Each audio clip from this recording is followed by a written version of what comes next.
آپ کو لگتا ہے کہ موت نہیں آ سکتی، وہاں آپ چلے جائیں،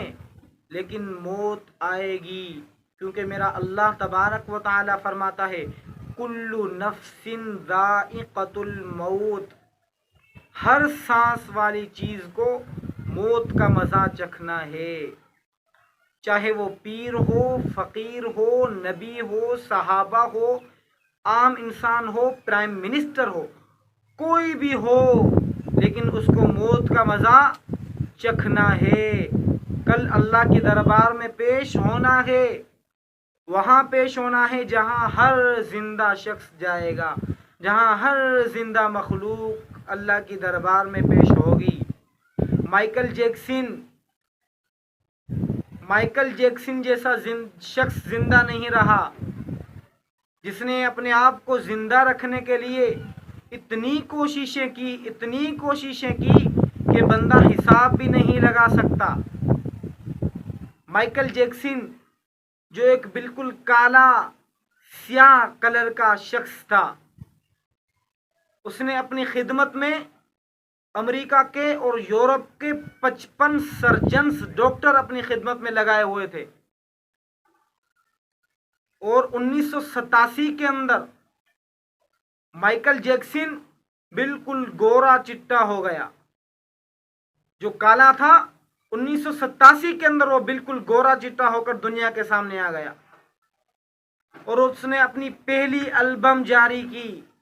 جس کی 3 کروڑ کاپیاں فروخت ہوئیں، جس نے ڈالروں کمائے۔ پھر اس نے اپنا دوسرا پروجیکٹ شروع کیا، ہر ملک میں گیا، ہر شہر میں گیا،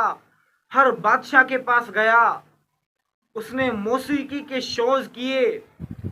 بڑے بڑے اس نے شوز کیے، اس سے ڈالروں روپے اس نے کمائے۔ پھر اپنے آپ کو مشہور کرنے کے لیے ایک بڑے شخص کی بیٹی سے، لیزا میری سے شادی کی، اپنے آپ کو مشہور کرنے کے لیے، اور یورپ کے اندر اپنے مجسمے لگائے دیے، بڑے بڑے مجسمے یورپ کے اندر لگا دیے کہ میں بڑا ہوں، میں نہیں مروں گا، 150 سال کے بعد مروں گا۔ اس نے ڈیجیٹل طریقے سے ایک جو نرس تھی، ڈیبی نرس جو تھی، اس سے اپنا بیٹا بھی پیدا کروا لیا جس کا نام تھا پرنس جیکسن۔ اس نے اپنا بیٹا پیدا کروا لیا، اس منصوبے میں وہ کامیاب ہو گیا۔ بس اب اس کی یہ آخری خواہش تھی کہ وہ 150 سال تک زندہ رہے، اس کی زندگی 150 سال تک ہو، اور اس زندہ رہنے کے لیے اس نے ہر ممکن حرکت کی، ہر ممکن کوشش کی۔ راتوں کو انجیکشن ٹینٹ میں سو جاتا تھا، رات وہاں پر گزارتا تھا، طرح طرح کی انجیکشنز اس کو لگتی تھی۔ جو کھانا کھاتا تھا نا، کھانا پہلے ڈاکٹرز اس کی چیکنگ کرتے تھے، اس کی رپورٹ آتی تھی باقاعدگی کی طور پہ اس کی رپورٹ آتی تھی، پھر اس کے بعد وہ کھانا کھاتا تھا، اور روزانہ کی طور پر اس کے ہر ایک عضو کی ٹیسٹ ہوتی تھی۔ اتنی احتیاط کرنے والا بندہ، لیکن اللہ تبارک و تعالی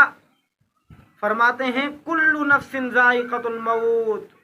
کوئی کہاں بھی چھپ جائے، پاتال میں چھپ جائے، اپنے آپ کو بچانے کی ممکن کوشش کرے، لیکن کل نفس ذائقۃ الموت، ہر سانس والی چیز کو موت کا مزہ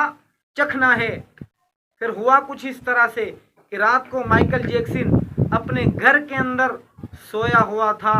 کہ سانس کی دشواری ہونے لگی، پورے ملک کے ڈاکٹرز جمع ہو گئے، اس کو بچانے کی کوششیں کی، سارے ڈاکٹرز کو موت سے بچانے کی کوشش کر رہے ہیں، لیکن جو میرے اللہ کو منظور ہے اس سے کوئی نہیں بچا سکتا۔ جسے اللہ مارنا چاہے، جسے اللہ موت دینا چاہے، اسے کوئی نہیں بچا سکتا۔ سارے ڈاکٹرز کو بچانے کی کوشش میں لگ گئے، لیکن وہ مائیکل جیکسن جو لوگوں کو ہاتھ ملانے سے پہلے اپنے ہاتھ دھو لیا کرتا تھا، اتنا احتیاط کرنے والا، جس نے زندگی بھر ننگے پاؤں زمین پر جو زندگی بھر نہیں چلا، جس نے 25 سال تک ڈاکٹرز کے منع کردہ کھانا نہیں کھایا، ڈاکٹرز نے منع کر دیا کہ یہ چیز نہیں کھانی، اس نے 25 سال تک وہ چیز نہیں کھائی، ایسا شخص بھی اللہ نے اس کو بھی ہلاک کر دیا، تباہ کر دیا۔ افسوس ہے کہ اتنی بڑی ہسٹری، اتنا بڑا واقعہ، اتنا عبرتناک واقعہ ہمارے سامنے ہے، اس کے بعد بھی ہمیں کوئی موت سے ڈر نہیں لگتا. ہم کہتے ہیں بھائی موت آنی ہے بس، لیکن سوچیں کہ موت کیسے آنی ہے.